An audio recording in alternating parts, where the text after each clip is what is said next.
ठीक, पिछले क्लास में हम लोग कौन से जिले पढ़े थे? धमतरी। धमतरी जिला हम लोग घूम लिए थे, पढ़ लिए थे। ठीक है, आज हम लोग पढ़ेंगे गरियाबंद जिला। कौन से जिला? गरियाबंद जिला। ठीक है, देखते हैं गरियाबंद जिला। गरियाबंद जिला से हमारे CGPSC व्यापम क्वेश्चन उठाता है, याद करते चलना है। ठीक है, ये अपना गरियाबंद जिला। ठीक है, गरियाबंद जिला को पूरा हम एक गाड़ी मोटर के रूप में घूमेंगे। ठीक है, एक से एक मंदिर पड़ता है, पंचकोशी मंदिर पड़ता है, पंचकोशी धाम है अपना। ठीक है, समझ लो कि हम गाड़ी स्टार्ट किए और पूरा हर एक मंदिर, हर एक जगह, हर एक बांध, हर एक नदी, हर एक चीज़ को हम लोग घूमते चलेंगे और एक हम लोग बाइक में, गाड़ी में घूम रहे टाइप के क्या करेंगे, सबको याद करते चलेंगे। ठीक है, ये सब याद करते चलना है। सबसे पहले देखते हैं गरियाबंद जिला। गरियाबंद जिला जो है हमारे रायपुर संभाग के अंतर्गत आने वाला एक जिला है, जिसका निर्माण हुआ था आपका 2012 में। 2012 में गरियाबंद जिला का निर्माण हुआ था रायपुर जिले से अलग करके। ठीक है, रायपुर जिले से अलग करके इसका गठन कब हुआ था? 2012 में। ठीक है, 2012 याद रखना है। तो देख लेते हैं हम लोग, सबसे पहले देखते हैं इसका गठन। ठीक है, गठन देखते हैं। गठन देखेंगे तो कब हुआ इसका गठन? 2012। मातृ जिला कौन हो जाए? किससे अलग करके? रायपुर से अलग करके आपको बनाया गया है गरियाबंद जिला। ठीक है, मातृ जिला हो जाएगा आपका रायपुर, यह याद रखना है। गठन हो गया इस मातृ जिला, रायपुर हो गया। देखते हैं गरियाबंद हमारा एक जिला मुख्यालय है। ठीक है, लेकिन आप लोग को पूछ देगा तो, जैसे कि सरगुजा पूछ देगा, सरगुजा का जिला मुख्यालय कहाँ है करके। ऐसे 2-3 ऐसे जिले हैं जिसका मुख्यालय आप लोग का अलग है। जैसे कि सरगुजा जिला का मुख्यालय आपका अंबिकापुर। ठीक है, और बस्तर का पूछ देगा तो जगदलपुर वहाँ मुख्यालय है। ठीक है, इसी प्रकार अलग अलग होता है। ठीक, देखते हैं हम यहाँ पर मातृ जिला रायपुर हो गया। इसके बाद देखते हैं हमारा जो जिला मुख्यालय गरियाबंद ही, उसका क्या है? जिला मुख्यालय। अब देखते हैं इसका हम लोग सीमावर्ती जिला देखते हैं। सीमावर्ती जिला, सीमावर्ती जिला देखेंगे कि हमारा गरियाबंद जो जिला है छत्तीसगढ़ के कौन कौन से जिले को स्पर्श करता है। ठीक है, इसको देखते हैं। इससे पहले हमें क्या बनाना पड़ेगा? एक डायग्राम बनाना पड़ेगा। बस्तर हम लोग क्या बोलते हैं? रायपुर संभाग के डायग्राम बना लेते हैं। एक इसको हम लोग डायग्राम बना कर देख लेते हैं। यह आप लोग का रायपुर संभाग। ठीक है, यह आप लोग का रायपुर संभाग। अगर रायपुर संभाग के बारे में कुछ बात करूं तो रायपुर जिला कब बना? 1861। 1861 में 3 जिले बना था। कौन कौन से जिला? सम्बलपुर, रायपुर, बिलासपुर, जिसमें कि एक जिला आप लोग का रायपुर जिला था। फिर रायपुर जिला को रायपुर जिला को 1862 में क्या था? संभाग बना दिया गया था। ठीक है, तो जो कि संभाग बना दिया गया था, अभी वर्तमान में रायपुर संभाग में 5 जिले आते हैं। ठीक है, देखो 5 जिले आता है रायपुर में। तो हम लोग क्या करेंगे? सबसे पहले रायपुर संभाग में देखते हैं 5 जिले आते हैं। एक हो गया आप लोग का ऊपर बलौदा बाजार। ठीक है, नीचे आप लोग को याद रखना है धमतरी। ठीक है, बीच में आप लोग का है रायपुर, और ये आप लोग का क्या है? ऊपर महासमुंद, और ये गरियाबंद। जो कि आज हम लोग ये इसको किसको पढ़ रहे हैं? गरियाबंद को पढ़ रहे हैं। ठीक है, ये आप लोग को हो गया गरियाबंद, ये आपका हो गया महासमुंद, ये आपका हो गया बलौदा बाजार, ये आपका हो गया रायपुर, और ये धमतरी। हम लोग धमतरी पढ़ लिए हैं। धमतरी जिला हम लोग का पिछले क्लास में पूरा हो गया है। आज पढ़ाई करेंगे हम लोग गरियाबंद। देखो गरियाबंद हम लोग क्या देखना था? सीमावर्ती जिला देखना था।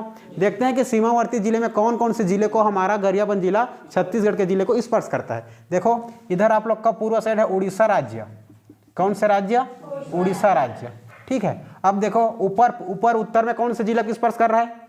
महासमुंद। इसके पूर्व में देखो रायपुर, इसके नीचे में आप लोग का दक्षिण पश्चिम में धमतरी। तो हमारा गरियाबंद 1, 2 और 3 जिले को क्या करता है? स्पर्श करता है। ठीक है, तो हमारा सीमावर्ती जिला देखेंगे तो गरियाबंद जिला 3 जिले क्या करता है? स्पर्श करता है। तो देखो पहला क्या है? ऊपर में देख लो महासमुंद, दूसरा में क्या है आपका? रायपुर, तीसरा याद रखना है धमतरी। क्लियर है? ये तीनों जिला को स्पर्श करता है हमारा गरियाबंद जिला। ठीक है, इसके बाद याद रखना है कौन सा सीमावर्ती राज्य पूछ देगा। सीमावर्ती राज्य देखो, सीमावर्ती राज्य पूर्व में कौन सा राज्य की स्पर्श कर रहा है? उड़ीसा को। ठीक है। उड़ीसा राज्य को स्पर्श करता है हमारा गरियाबंद जिला, ठीक है, उससे लगा हुआ है।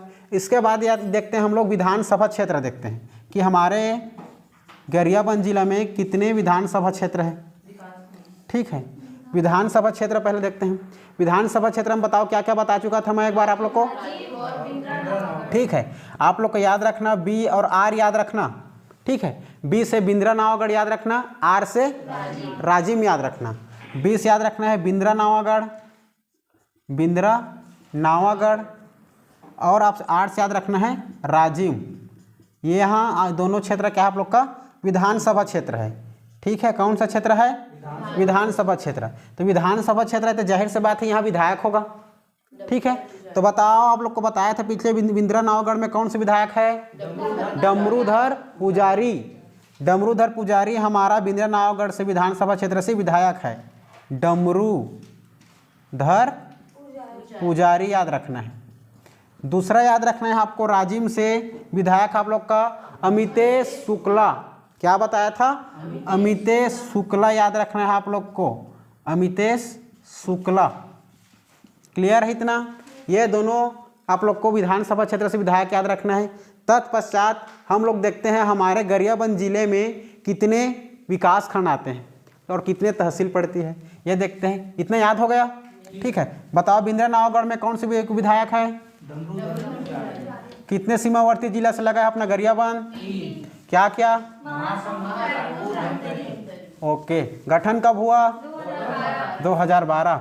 कौन से संभाग के अंतर्गत आता है अपना गरियाबंद, रायपुर संभाग। रायपुर संभाग का निर्माण कब हुआ था, 1862, ठीक, इतने याद रखना है। और रायपुर जिला कब बना था, 1861। गरियाबंद जिला कब बना, 2012। कितने से जिले की स्पर्श करता है, 3, ठीक है। धमतरी, महासमुंद और रायपुर। अब देखते हैं हम लोग विकासखंड। विकासखंड देखने से पहले हम लोग इसमें एक हमारा डायग्राम बना लेते हैं, चित्र बना लेते हैं किसका, गरियाबंद जिले का, ठीक है।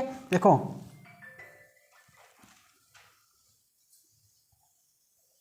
ये है आपका गरियाबंद जिला, ठीक है।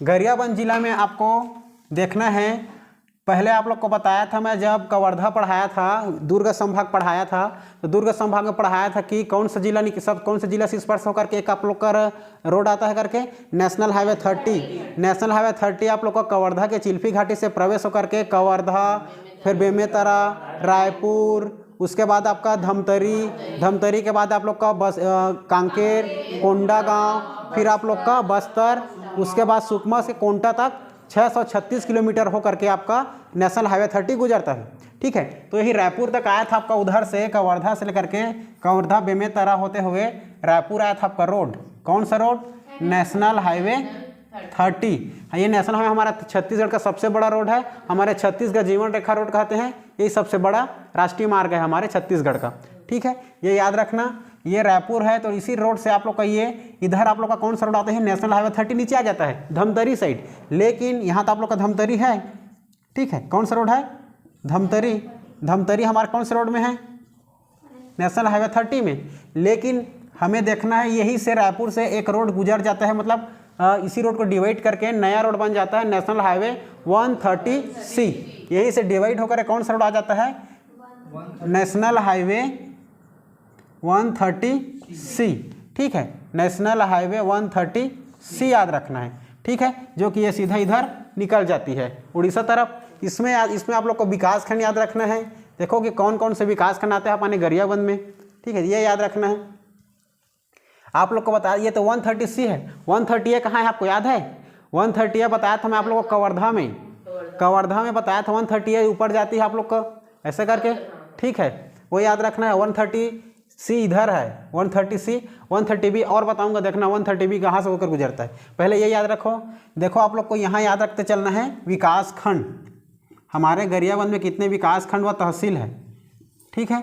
गरियाबंद में विकास खंड आप लोग को 5 याद रखना है। कितना याद रखना है, 5। देखो आप लोग को बताया था मैं एक ट्रिक बताया था, पहले एक ट्रिक बताया था, CG का मैं डॉक्टर, CG का मैं डॉक्टर, याद रखना आप लोग, CG का कौन, मैं डॉक्टर, ठीक है, CG मैं DR, CG के मैं डॉक्टर। C से याद रखना था आप लोग को छुरा, क्या याद रखोगे? छुरा याद रखना है। ठीक है, छुरा विकासखंड आपका यहाँ पर पड़ता है, छुरा।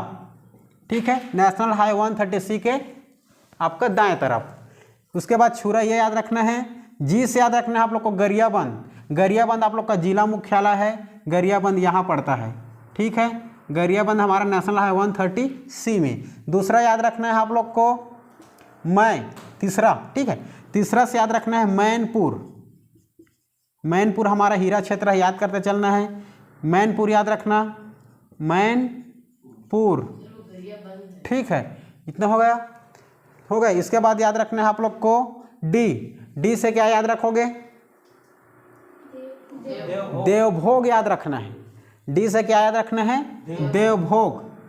देवभोग याद रखना है आप लोगों को। देवभोग, देवभोग से एक नदी बहती है, देवभोग से होकर के तेल नदी याद रखना है। ठीक है, एग्जाम पूछता है देवभोग से कौन सी नदी होकर गुजरती है? गरियाबंद से करके तेल नदी। ठीक है, डी से याद रखना है आप लोग को डी। डी से क्या याद रखना है? ये हो गया। उसके बाद याद रखना है आर। आर से ऊपर चले जाना, राजिम। ठीक है, राजिम याद रखना है आप लोग को, राजिम। ये हमारा 5 तहसील। ठीक है, 5 तहसील याद रखना है और विकासखंड भी है, 1 2 3 4 5।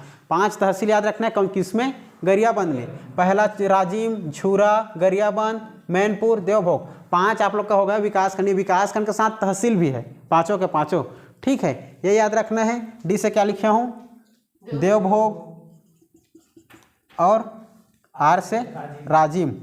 ठीक है, ओके, इतना याद रखना। ठीक है, गरियाबंद इतना। ठीक है, गरियाबंद इतना होगा क्लियर। 5 विकासखंड याद होगा। क्या क्या बताया? सीजी का मैं डॉक्टर, सी से, उस जी से, और मैं से, डी से, आर से, राजिम। क्लियर है? और बताओ तो राजिम का कौन है अभी विधायक? डमरूधर पुजारी और अमितेश। मैं पूछा राजिम नहीं है? पक्का? राजिम विधानसभा से आप लोग का है, अमितेश शुक्ला विधायक है। अभी बताया, वैसे करोगे क्या? ठीक है, बिंद्रा नवागढ़ से याद रखना है आप लोग को डमरूधर पुजारी। ठीक है, इतना याद रखना है। देखो ये याद हो गया। इसके बाद देखते हैं हम लोग, ये इसके पूर्व तरफ कौन से राज्य है? उड़ीसा राज्य है। ठीक है, उड़ीसा राज्य याद रखना है। इधर पूर्व तरफ ये उड़ीसा राज्य है। ठीक है, इसके नीचे में कौन सा? ये धमतरी था। ऊपर में कौन था? रायपुर। ठीक है, और महासमुंद था इधर, महासमुंद। ये तीनों जिला हमारे छत्तीसगढ़ के गरियाबंद जिले को स्पर्श करता है। ठीक है, तीनों जिला याद रखना है। ठीक है, ये रायपुर से भनपुरी होते हुए अभनपुर होकर के फिर यहाँ पर चंपारण्य। ठीक है, चंपारण्य होते हुए आप लोग का ये नेशनल हाईवे 130C। ठीक है, चंपारण्य होते हुए ये राजिम से इंटर होकर के आपका देवभोग से होकर के उड़ीसा में निकल जाती है। क्लियर है? इतना याद रखना। जिसमें कि सबसे पहले देखते हैं इसी पहाड़ी पर्वत में, यहाँ पर आप लोग को 3 पहाड़ी याद रखना है। क्या याद रखना है? 3 पहाड़ी याद रखना है। ठीक, 3 पहाड़ी याद रखना है। पहला याद रखना है गौरागढ़ की पहाड़ी। क्या याद रखोगे? गौरागढ़ की पहाड़ी, गौरागढ़ की पहाड़ी। दूसरा याद रखना है आप लोग को भातरीगढ़ की पहाड़ी। क्या याद रखोगे? भातरीगढ़ की पहाड़ी। इसी भातरीगढ़ की पहाड़ी से आप लोग का पैरी नदी का क्या हुआ है? उद्गम हुआ है। ठीक है, तीसरा पहाड़ी याद रखना है आप लोग को नारियल पानी या नारियल पानी, जो भी हो, नारियल पानी की पहाड़ी याद रखना है। ये तीनों पहाड़ी आपको याद रखना है गरियाबंद जिले के अंदर। ठीक है, धमतरी जिले जो है आपको नेशनल हाईवे 30 में ही नीचे में लगा हुआ है। ठीक है, ये धमतरी जिला इसी उड़ीसा के ये भी समीप में लगा हुआ है। ठीक है, अब यहाँ पर पहाड़ी पर्वत है तो निश्चित है यहाँ पर नदी होगा। नदी होगा तो क्या होगा आप लोग का? जलप्रपात भी होगा। नदी भी होगा तो जलप्रपात के साथ वहाँ पर आसपास में परियोजना भी होगा।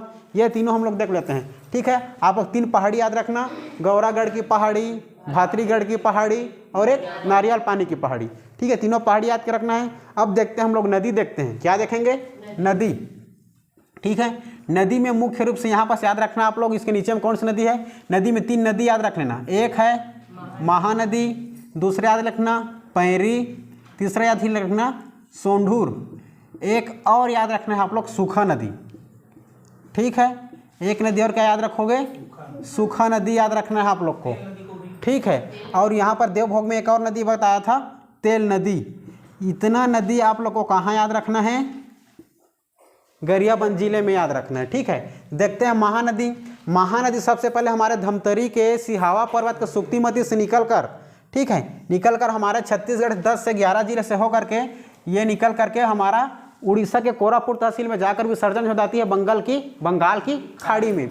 ठीक है, ये याद रखना है आप लोग को, किसको, आपको महानदी को। ठीक है, महानदी के ये होते हुए आपका कहाँ जाएगा, गरियाबंद के होते हुए राजू से होकर निकल जाएगा, कौन आपका, महानदी।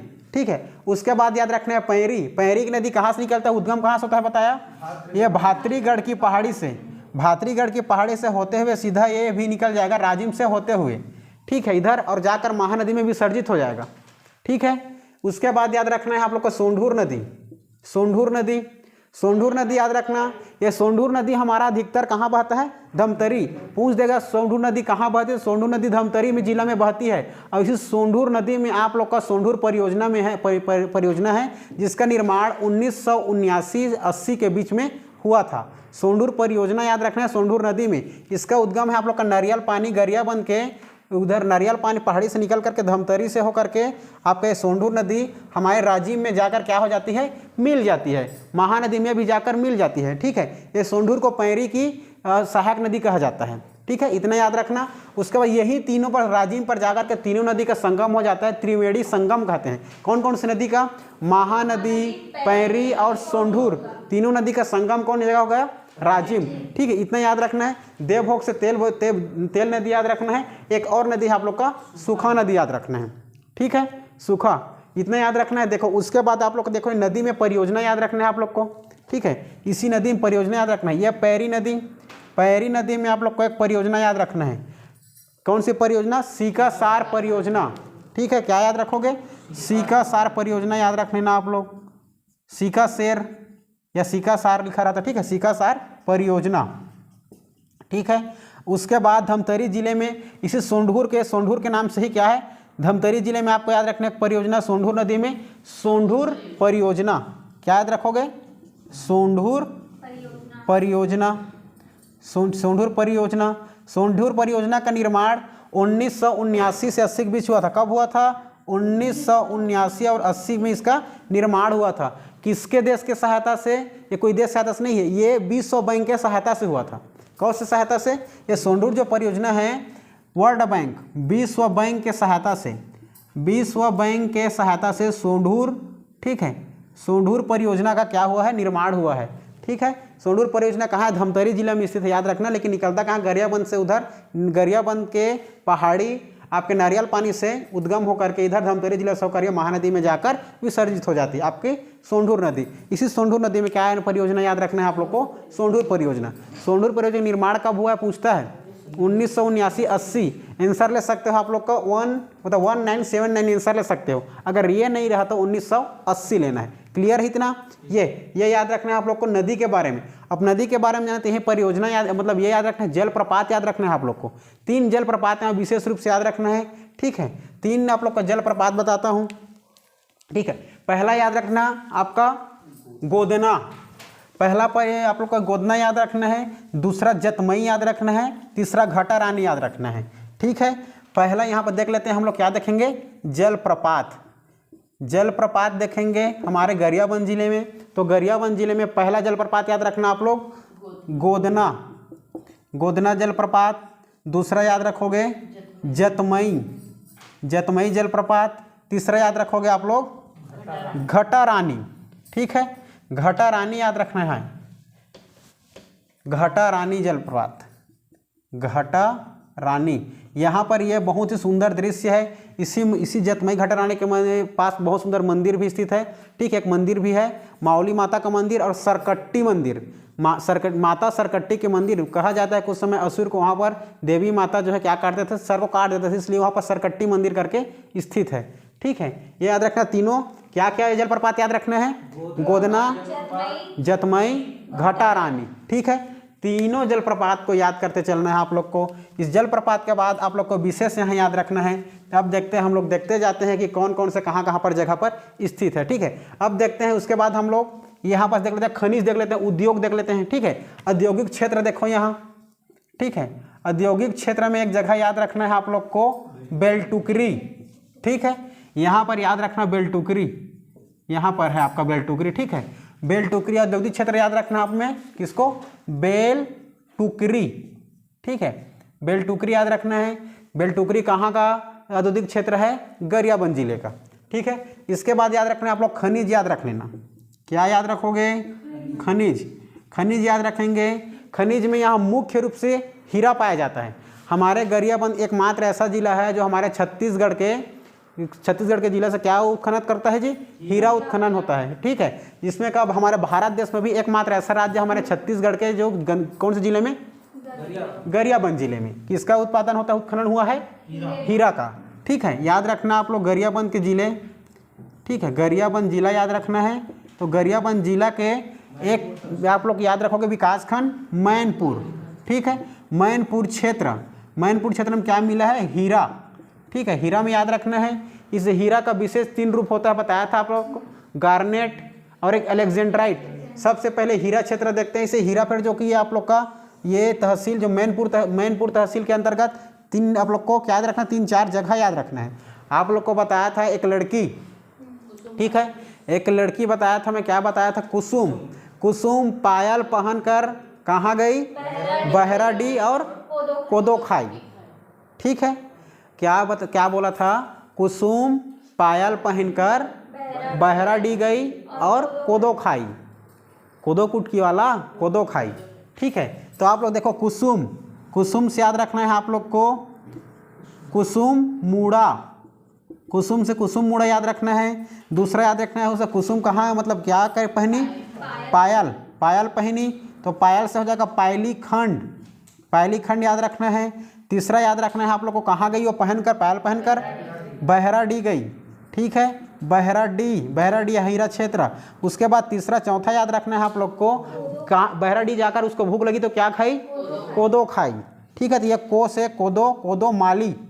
ठीक है, ये याद रखना है। चारों हमारा सबसे बड़ा हीरा क्षेत्र है। ठीक है, जो कि मैनपुर के अंतर्गत आता है। कुसुम मूड़ा, पायलीखंड, बहराडी, कोदोमाली, ये चारों क्या हमारा हीरा क्षेत्र है। हीरा क्षेत्र कभी भूलना नहीं है। एकमात्र जिला हमारा हीरा क्षेत्र जो उत्खनन करता है कौन सा? गरियाबंद जिला। ठीक है, इतना याद हो गया। ठीक, उसके बाद याद करते चलते हैं हम लोग, ये हो गया आपका खनिज के लिए हीरा क्षेत्र। हीरा का एक और भाग होता है आप लोग का गार्नेट। ठीक है, देखते हैं हम लोग गार्नेट देखते हैं। गार्नेट, ठीक है, गार्नेट है हमारा हीरा का एक निम्नतम है, हीरा से थोड़ा निम्न वाला क्वालिटी। ठीक है, गुड़ होता है गार्नेट में याद रखना है आप लोग को एक और जगह, हम लोग छत्तीसगढ़ी में क्या बोलते हैं? गोहे बोलते हैं ना, गोहे करके। ठीक है, वो ड्रैगन का छोटा रूप गोहे से याद रखना है आप लोग गोहे पदर। ठीक है, गोहे पदर याद रखना है। एक और पदर रखना है आप लोग को, अमली पदर। ठीक है, अमली पदर। उसके बाद एक और जगह याद रखना है गोहरे मूड़ा। ठीक है, ये गोहरे मूड़ा याद रखना है आप लोग को। ये तीनों जगह क्षेत्र में भी गार्नेट मुख्य रूप से पाए जाते हैं। ठीक है, क्या क्या जगह बोला? गोहे पदर, अमली पदर और गहरे मूड़ा। ये तीनों जगह कौन सा क्षेत्र है? गार्नेट का क्षेत्र है, जो कि हीरा का भी भाग है। क्लियर है? इतना याद रखना गार्नेट के बारे में। इसके बाद याद रखना है आप लोग को, इसी हीरे का तीसरा एक रूप होता है, समझ लेना, अलेक्जेंड्राइट। क्या होता है? अलेक्जेंड्राइट याद रखना है। हाँ, आप इसको देखो, गार्नेट जो है, इसी गार्नेट को क्या बोलते हैं आप लोग को? गरीबों का हीरा कहा जाता है। ठीक है, जिसको मिल गया लाइव झिंगा लाला। ठीक है, वही है, क्योंकि ये हीरा की तरह काम करता है गार्नेट भी। ठीक है, इसे गरीबों का क्या बोला जाता है? हीरा कहा जाता है। इसके बाद याद रखना है आप लोग को, गार्नेट के बाद अलेक्जेंड्राइट याद रखना है। अलेक्जेंड्राइट में आपको किस जगह बताया था, कुछ याद है? ठीक, क्या क्या बताया था? देखो आप लोग को बताया था। ठीक है, पहले आता है अलेक्जेंड्राइट हमारा देवभोग तहसील के, ठीक है, एक गांव है आप लोग का सेंध मूड़ा के आप लोग का जगह है लाटापारा। लाटापारा याद रखना है। अलेक्जेंड्राइट के लिए फेमस आपका देवभोग के सेंदमुड़ा के लाटापारा में क्या मिलता है, अलेक्जेंड्राइट। ये खनिज हमें तीनों के तीनों जगह क्या करना है, जगह को याद करते चलना है। इसके बाद याद रखना है हम लोग को गरियाबंद के बाद जगह में देखते जाते हैं आप लोग का ये सभी विशेष स्थान को देखते जाते हैं। ठीक है, विशेष स्थान में याद रखना है आप लोग को। सब देखते हैं राजिम। ठीक है, राजिम देखते हैं। चलो देखो, राजिम हमारा इम्पोर्टेंट पूछता है ना। राजिम, राजिम के बारे में हमें जानना है। सबसे पहले जानते हैं राजिम हमारा छत्तीसगढ़ का प्रयाग, छत्तीसगढ़ के प्रयाग के नाम से जाने जाने वाला हमारा शहर कौन है, राजिम शहर, राजिम विकास खंड या राजिम तहसील। ठीक है, राजिम छत्तीसगढ़ क्या है, प्रयाग है। ठीक है, इसी को त्रिवेणी संगम किसी भी नाम जानते हैं। क्यों क्यों कहा जाता है, त्रिवेणी संगम। ठीक है, त्रिवेणी संगम में बसा शहर, त्रिवेणी संगम में बसा शहर आपका कौन सा शहर है, राजिम। ठीक है, क्यों कहा जाता है त्रिवेणी संगम में, क्योंकि 3 नदियों के संगम पर बसा शहर आप लोग का राजिम। महानदी, पैरी, सोंढूर, क्या क्या, महानदी, पैरी, सोंढूर, तीनों नदी के संगम पर कौन सा शहर बसा है आपका, राजिम। ठीक है, यहाँ पर मुख्य मेला लगता है। ठीक है, माघ पूर्णिमा में, माघ पूर्णिमा मुख्य मेला लगता है 15 दिनों का। कितने दिनों का, 15 दिनों का। ठीक है, 15 दिनों का मेला लगता है आप लोग का, 15 दिनों का मेला, 15 दिनों का मेला होता है कौन से समय में, माघ पूर्णिमा में, माघ पूर्णिमा। ठीक है, यहाँ का आप लोग को मुख्य मंदिर याद रखना है। मुख्य मंदिर क्या याद रखना है, राजीव लोचन मंदिर। ठीक है, राजीव लोचन मंदिर याद रखना है। राजीव लोचन मंदिर आपका एक विष्णु मंदिर है, विष्णु भगवान का क्या है, मंदिर है। राजीव लोचन मंदिर हमारा विष्णु मंदिर है। एक क्या मंदिर है, विष्णु मंदिर। ठीक है, अब राजीव लोचन मंदिर जो बन गया हमारा विष्णु मंदिर है। अब तो मंदिर जो बन गया कि कोई निर्माण करवाया होगा।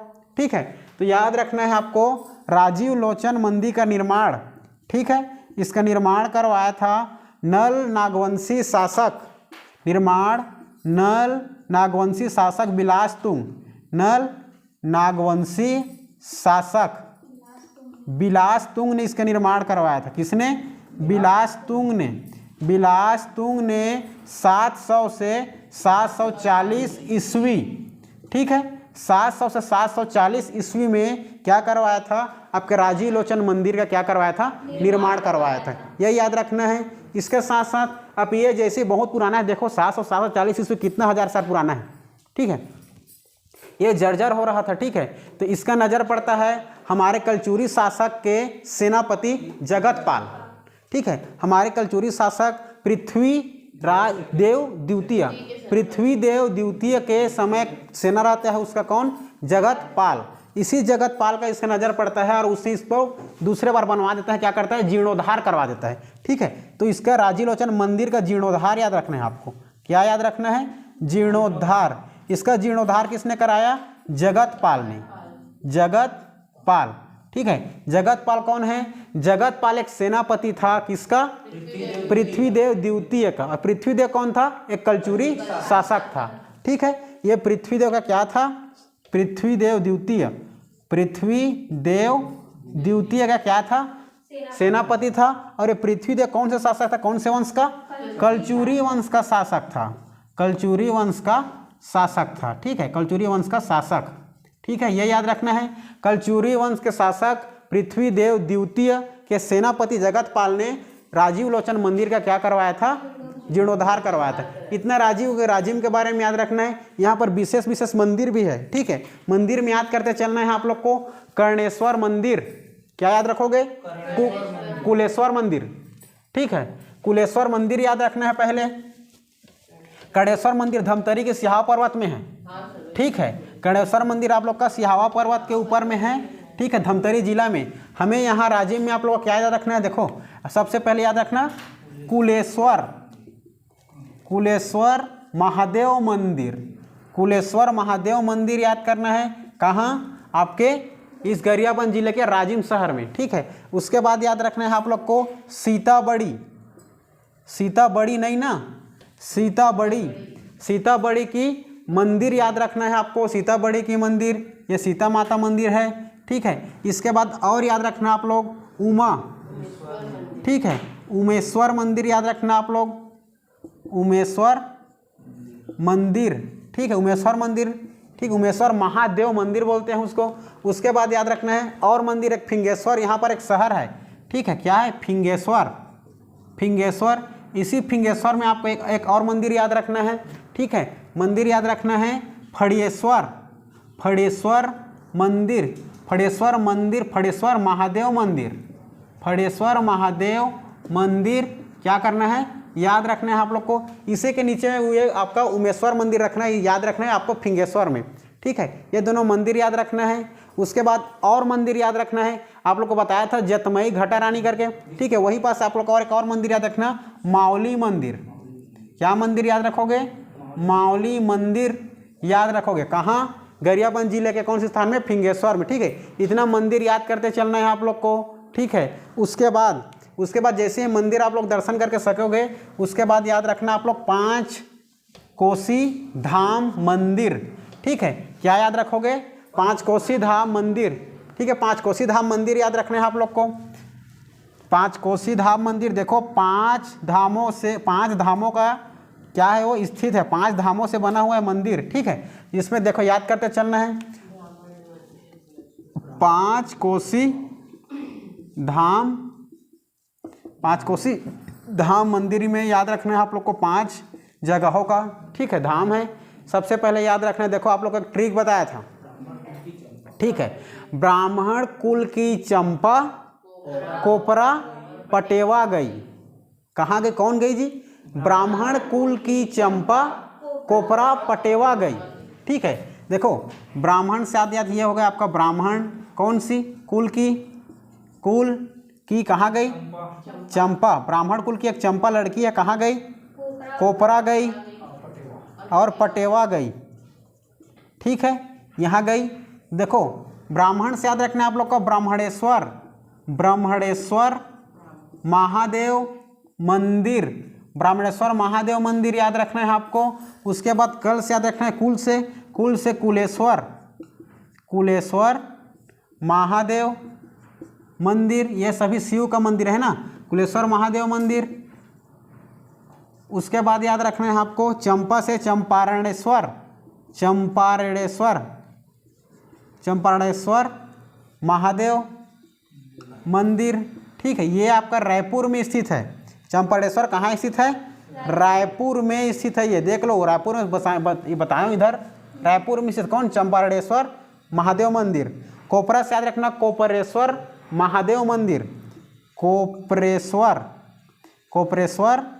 महादेव मंदिर। उसके बाद याद रखना आपको पटेवा से बन जाएगा पटेश्वर महादेव मंदिर। ये याद रखना है आप लोग को, 5 धाम, 5 कोसी धाम करके नाम से जाने जाते हैं 5 धाम को, ठीक है, 5 कोसी शहर से जानना है, जो कि इन 5 धामों का मुख्यालय या केंद्र आपका ये कुलेश्वर महादेव मंदिर को माना जाता है। इन 4 का आप दर्शन कर लिए, लेकिन आप ये 5वां आपका किसमें, कुलेश्वर का नहीं किए, मतलब आपका दर्शन सफल नहीं होगा। इसलिए इसका केंद्र क्या इसको माना गया है, कुलेश्वर महादेव मंदिर क्या माना गया है, ये सभी 5 धामों का केंद्र माना गया है, ठीक है। इतना याद रखना है आप लोग को। और उसके बाद याद रखना है हमें प्राकृतिक, एक यहाँ पर शिवलिंग है, कहाँ पता है, गरियाबंद में, ठीक है। गरियाबंद के बारे में जानते हैं, देखो हम लोग इधर, ठीक है, गरियाबंद के बारे में मुख्य फैक्ट आप लोग को बताता हूँ। गरियाबंद क्या क्या है, देखो गरियाबंद एक हमारा क्या है, जिला मुख्यालय है। गरियाबंद क्या है हमारा, एक जिला मुख्यालय है, ठीक है, जिला मुख्यालय, ठीक है। इसमें गरियाबंद में आपको एक चीज़ याद रखना है, प्राकृतिक रूप से शिवलिंग स्थित है, ठीक है, प्राकृतिक रूप से शिवलिंग निर्मित है, ठीक है। तो ये क्या है, प्राकृतिक रूप से याद रखना है आप लोग को,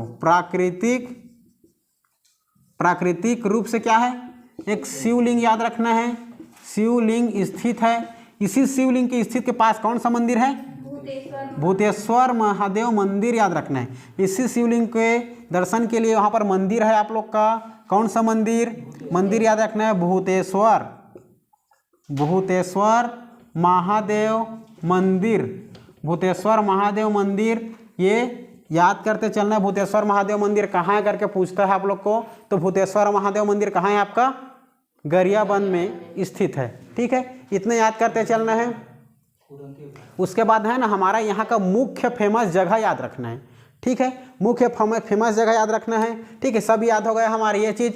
यहाँ पर का आपको देखो अभ्यारण्य देखना है हमें। ठीक है, यहाँ का मुख्य आप लोग का दार्शनिक स्थल के रूप में याद रखना है। किसको याद रखना है? अभ्यारण्य को याद रखना है। ये आपका अभ्यारण्य है, देखो ये नीचे धमतरी है आपका। ठीक है, धमतरी में मैं क्या अभ्यारण्य बताया था?